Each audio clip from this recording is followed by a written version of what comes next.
Een aantal wijzigingen bij SV Venray in het nieuwe seizoen. Frank Dekker kwam over van Blerik, Stan Kersten uit de A1 en Ron Kleuskens uit het tweede elftal. Daartegen stond het vertrek van goalgetter Dimitrios Turatsidis naar Duitsland. Ook Schala vertrok naar Duitsland, maar dat liep niet uit op een groot succes en hij keerde nog tijdig terug. Nieuwe trainer Frans Koenen heeft de volgende 11 namen verder opgesteld tegen Deurne. Dekker, Wismans, Van Dijk, Willemsen, Jesse Peters, Rinkman, Egermeers, Kirsten, Bievermans, Schala en Kleuskens. Tegenstander Deurne treedt vandaag aan met de volgende namen: Bukkums, Mark Kuipers, Lauwers, Steegs. En Vos vormen de achterhoede, Loverbos, Lammers. Van het middenveld en de voorhoede bestaat uit Hendricks, Van der Steen en Jan Kuipers. Tijdens de seizoensoverturen thuis tegen Bekkerveld won Venray met overtuigende cijfers 4-1. Verleden week verloor het in de absolute slotfase met 3-2 uit bij Hezen. De spelers hadden daarom iets recht te zetten en dat was in de beginfase duidelijk merkbaar. Want de eerste kansen zijn voor de ploeg van Koenen.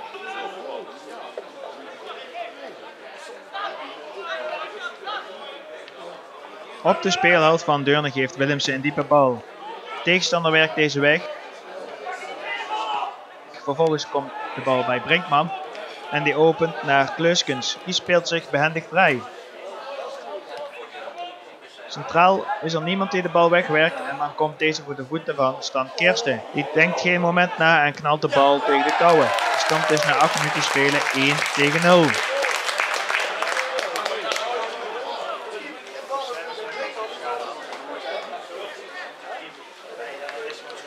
Met een half uur op de klok is het in de vrije trap van Deurne. Deze wordt scherp genomen waardoor aanvoerder Van der Steen de bal slechts kan schampen. Doelman Dekker heeft enig fortuin, want de bal komt tegen zijn hoofd en de voorsprong van 1-0 voor Venray blijft behouden.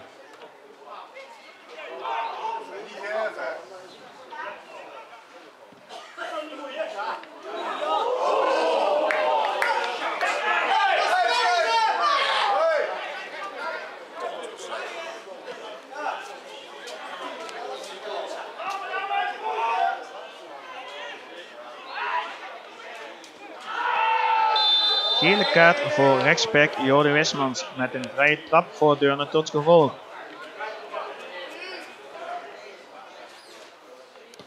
Doelman Dekker toont hier zijn klasse door deze bal op een katachtige wijze tot hoekschop te verwerken. Wat volgt zijn vervolgens 3 hoekschoppen. Nadat Deurne eigenlijk een vierde moet krijgen, vindt de arbiter het wel genoeg en fluit tot verbazing van de bezoekers voor de rust. De stand is 1-0.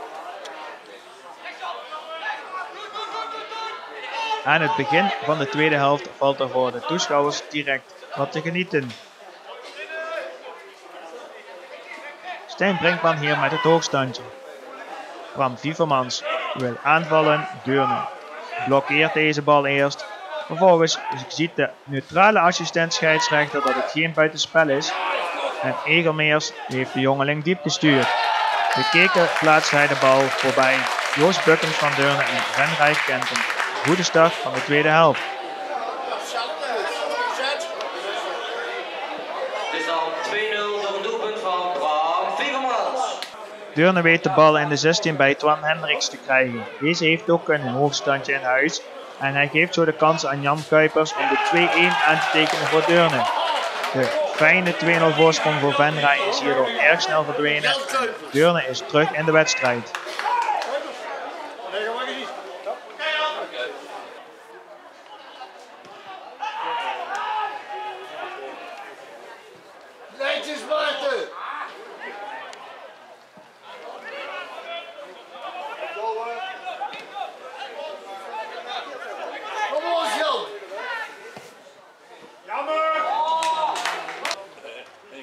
Stan Kersten wist zijn eerste basisplaats in Venray 1 te belonen met een prachtige treffer. Hij wordt hier richting het uur vervangen door Joy Koenen. Bij SV Venray heeft de wissel plaatsgevonden. Met nummer 13 Joy Koenen komt het veld in. En met nummer 14 verlaat Stan Kersten het veld. De reeds aan Venray toegekende inworp leidt tot balverlies. Deurne kan in een voorwaartse beweging. Van Dijk en Van de Steen zijn in een pittig duel verwikkeld. Stef van Dijk pakt vervolgens het been van de Deurne aanvoerder vast en deze gaat met een goed gevoel voor theater naar de grond. Arbiter Verijken heeft dit waargenomen en toont de Venray-verdediger een rode kaart. Met nog een half uur spelen op de klok moet de ploeg verder met 10 man.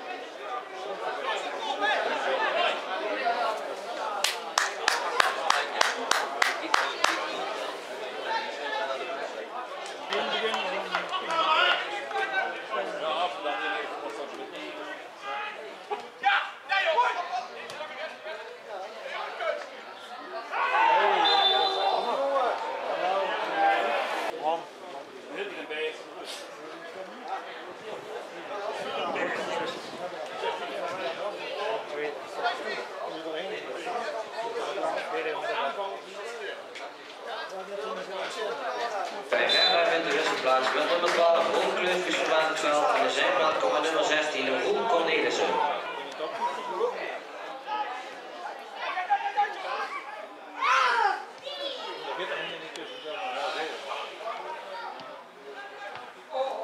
Je zou verwachten dat Deurne met veel energie nu de gelijkmaker gaat forceren. Maar verder dan deze fijne actie van Luwawa en het mislukte hakballetje van Van de Steen komen de bezoekers echter niet.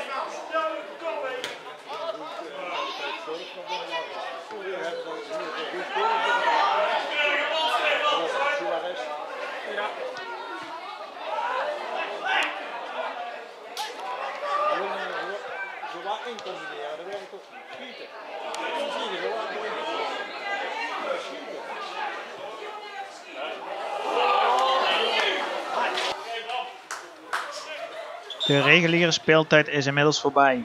Trainer Frans Koenen heeft nog 1 wissel tot zijn beschikking en hij benut deze dan ook. De moe gestreden Bram Wievermans wordt vervangen door Jeroen Vullings. Een slimme zet van de trainer, want de klok blijft natuurlijk ook doorlopen. Jeroen Vullings komt erin.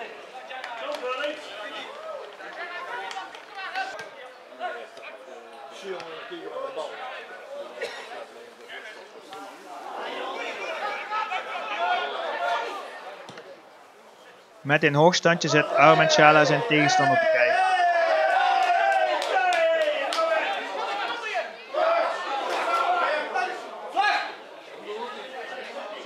Hij verliest vervolgens de bal, maar door goed druk zetten van Egermeers is de bal weer in Venray's bezit. Een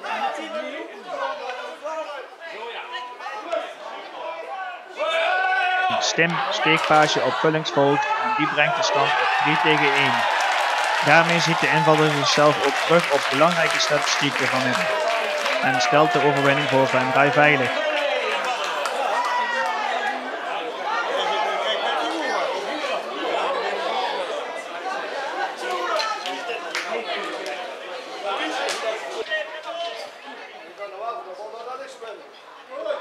Bij een stevig duel tussen Brinkman en Kuipers lopen de broeders nog even hoog op. Kuipers van Deurne krijgt een gele kaart gekregen.